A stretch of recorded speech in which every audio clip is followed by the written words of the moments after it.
What's good, everybody? Today we're going to be breaking down all the fights on UFC 325, Sydney, Australia.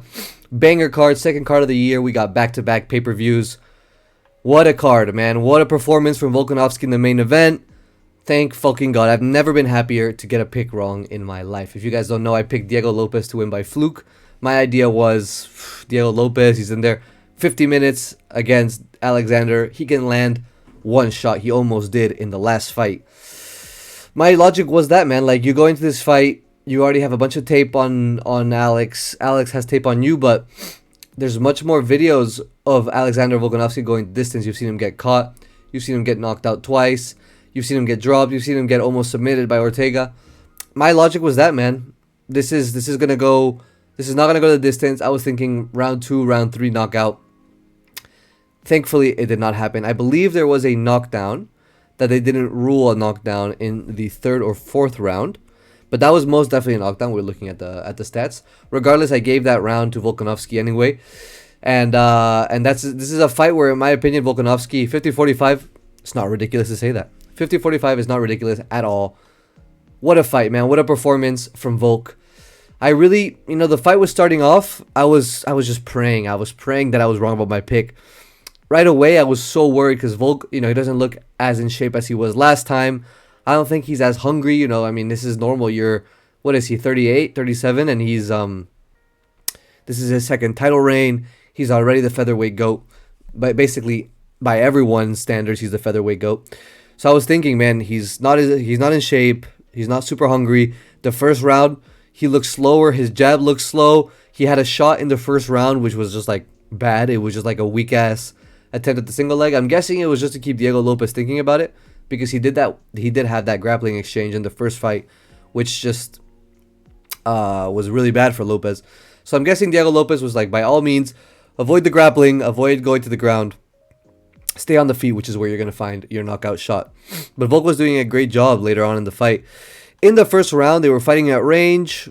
The distance, I kept thinking, man, like, Diego Lopez, he looks hesitant. He looks like what he was doing in the first fight. The big moments he had in the first fight were when he crashed in, he pressed the action, he pressed the aggression. As we know, Volk is a great counter striker, but you have to risk that. You have to use your big ass blockhead ass chin to your advantage and just go forward and take the shots. He did that at a couple of moments, but I felt that he wasn't putting his combinations together at all. He barely threw any uppercuts that I saw.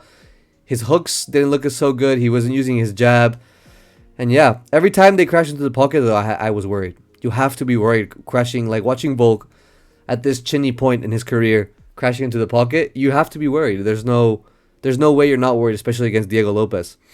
But yeah, man. Round 2, he came out. I was thinking he was going to come out more aggressive. And he was in a way cutting off Volk against the fence. He was moving him up. He was tagging him up at one point in the middle of the round, I believe. Similar to the first fight, Diego punched Volk with a jab maybe, and it grazed his eye, and you could see that Volk was like grabbing at his eye and trying to get it cleared or whatever it was. And then it ended up not being a problem, thank God. But there was a flash knockdown in the third. Before that, Volk was rocking Lopez a couple times. He mixed it up. He rocked Lopez and then immediately mixed up the grappling, which was great from Volk. But as you can see for the stats, he had 7 takedown attempts. But honestly, 2 or 3 of those I wouldn't really consider takedown attempts. In the third round, in the second round, he jumped the ghillie, which is the one submission attempt. Never seen that from Volkanovski. You can see him smiling, a little reference to Dustin Poirier. He knew that the crowd was going to love that, but there was a flash knockdown in round 3 for Volk, which they counted as a slip. Round 4, it was just a dominant decision, like pitter patter at range. Diego Lopez was getting just pieced up at range the whole like he was the rest of the fight. And round 5, same thing, man. There was a point where Lopez had his back, but if Brian Ortega didn't submit Alexander Volkanovski with the triangle and with the guillotine, there's no way Diego Lopez does it, even on the back. Diego Lopez is really good at getting to the back and all of that, but he was not going to submit Volk. There's no way. They didn't even give him a submission attempt because Volk did a great job of controlling the wrist, straining out the choking arm. It was great. Volk shaked them off, reversed against the fence, There was an armbar attempt very late in the fight. They didn't put a submission attempt for that, but that should have been a submission attempt. Lopez grabbed a heel near the end, but you could tell that he wasn't really going for it. He wasn't really interested in cranking it at all. And yeah, man, the fight ended with Volk on riding Lopez crazy style reverse cowgirl. But yeah, that was the fight, man. Volkanovski retains his belt. I get my pick wrong, but I'm very happy about that. I have no, like, this is what I wanted the outcome to be. I felt that it was going to be Lopez, but I just wanted it to be Volk so bad. Let's go, GOAT. Next fight, hopefully it's Evloev, I believe is who it should be next. If not, make a #1 contender shot between Evloev and Murphy, and the winner of that gets to fight Volk, likely in his retirement fight. Just finishing up his career at this point. All right. Next, down the card, Dan Hooker versus Benoit Saint Denis. Now, I know, I picked Dan Hooker. I'm aware. But hey, hear me out. So my idea was Dan Hooker gets dominated the first, or the majority of the fight until he gets a finish. My thought was he was going to get taken down. He was going to get controlled on the feet. Dan Hooker was going to be winning, but they weren't going to spend that much time on the feet.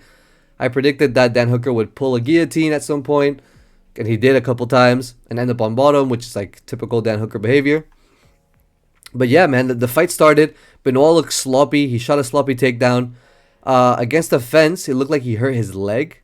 He was limping and not really putting too much weight on it. I don't know if later down in the fight, since they went to the ground, we didn't really see that become a factor. I might have just been imagining it, but to me it looked like he hurt his leg. The first round could have been either way. Could have gone either way, honestly. I think the judges gave it to Hooker, but Benoit had more takedowns. Dan Hooker was better on the feet. I'd give it to Benoit based on takedowns. In the second round, immediately, Dan Hooker getting his fucking ass whooped. Honestly, if it didn't get finished in the second round, it would have been a 10-7 round.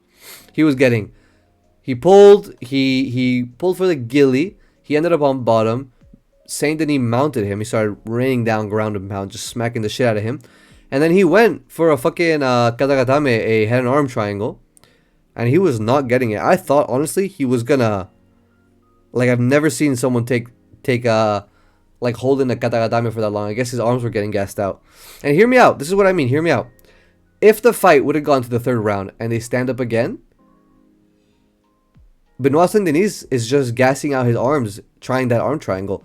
What makes you think that Dan Hooker can't find his shot, can't find a cheeky knee up the middle, something like that?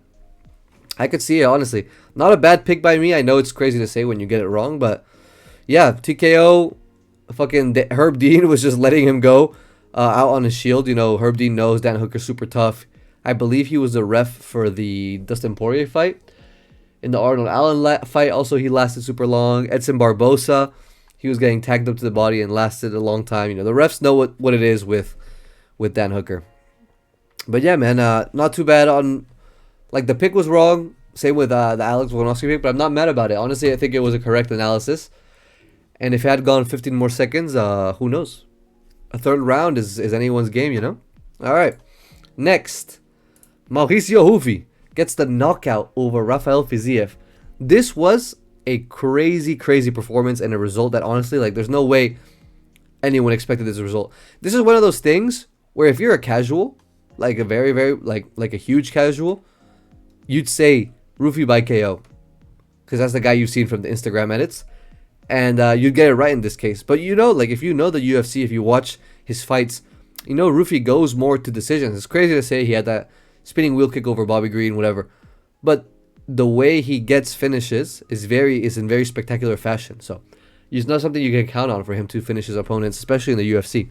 But man, first round, or the whole fight was just going as you expect. It was I predicted it to be like a boring for the casuals, but a very technical fight on the feet. I'd give the first round to Rufi. He was getting hit with some lethal body kicks from Fiziev, but honestly, he was outstriking. And as the round went on and into the second round, you could see that Rufi was landing and Fiziev was not. It's just as simple as that, man. Rufi was hitting the counters. Rufi was like spinning out the shots, turning his head with the shots, not absorbing any damage. He took a couple leg kicks, took a couple body kicks, but he was fine, man. He was doing great. He was really building into the fight. And man, like, it was just an amazing second round for Rufi. Fiziev couldn't land nothing. Rufi kept tagging him up. Bum, bum, bum. Single shot here. Counter. 1-2. Once he had Fiziev rocked bad, which I believe he had him rocked bad 2 times. The second time he had him rocked, he was really patient, which I appreciate. And he finished it perfectly. There's nothing I can say negative about this fight. Great performance from Rufi.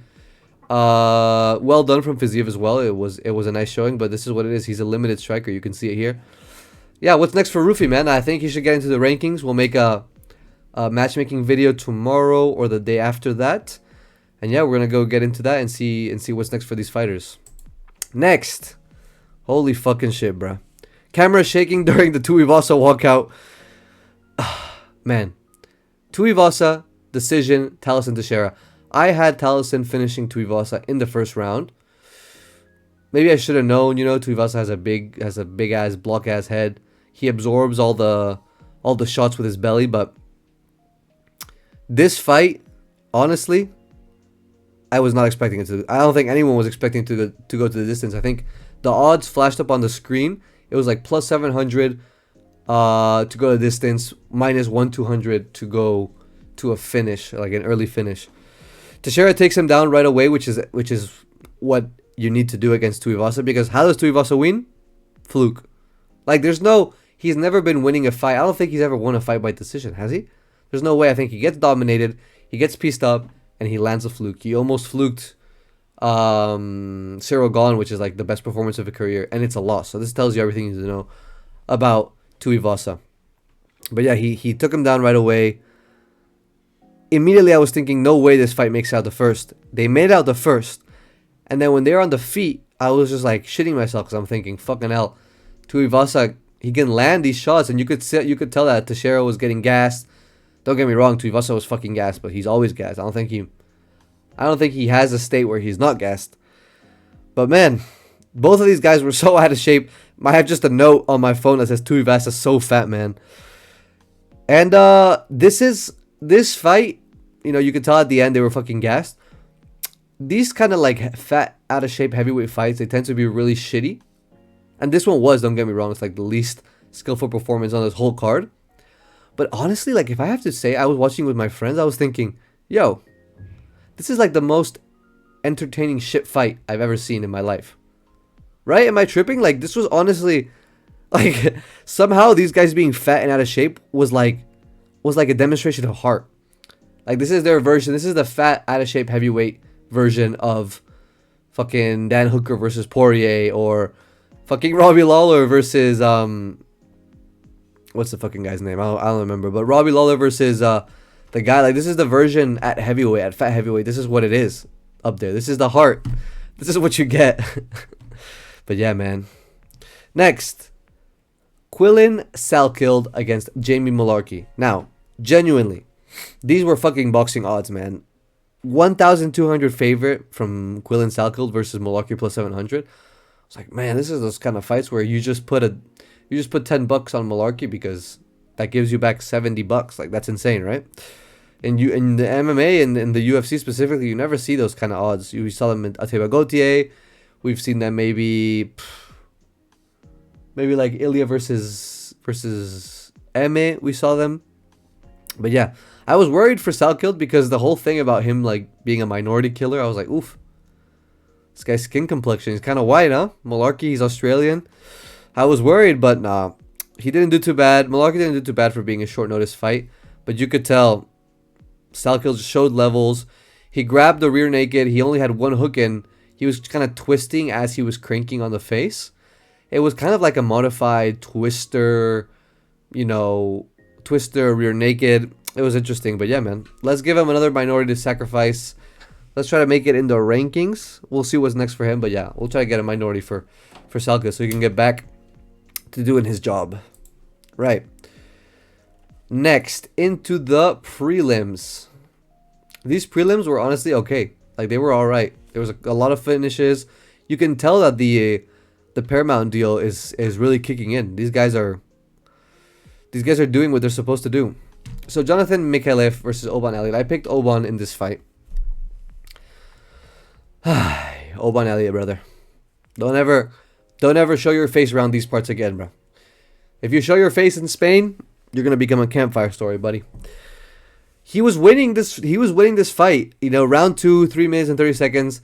Jonathan Mikhailov got the rear naked choke submission, which he put Oban out cold. Honestly, like you could tell. I thought he was still good since he didn't look like he was getting the blood choked out of him, but no, man, he got put to sleep. He was winning the fight. Jonathan Mikhailov was obviously more interested in getting the fight to the ground, and when he did, he took the back. He finished the submission. He had a nice, like, a cool celebration on top. Honestly, this is what I get for picking guys, like picking guys that I haven't watched sufficient tape on. Because, bro, Oban Elliott, man, what are you doing? Like, you were winning the fight on the feet. Why did you shoot? Why did you attempt more takedowns than your opponent when you know you were piecing him up in the feet, bro? 47 out of 89, 40 significant strikes to his 19. You could tell there was visible damage on Mikhailov's face, but whatever. He took it to the fight. He took it to the fucking ground anyway, I guess. Jacob Malkoun versus Torres Finney.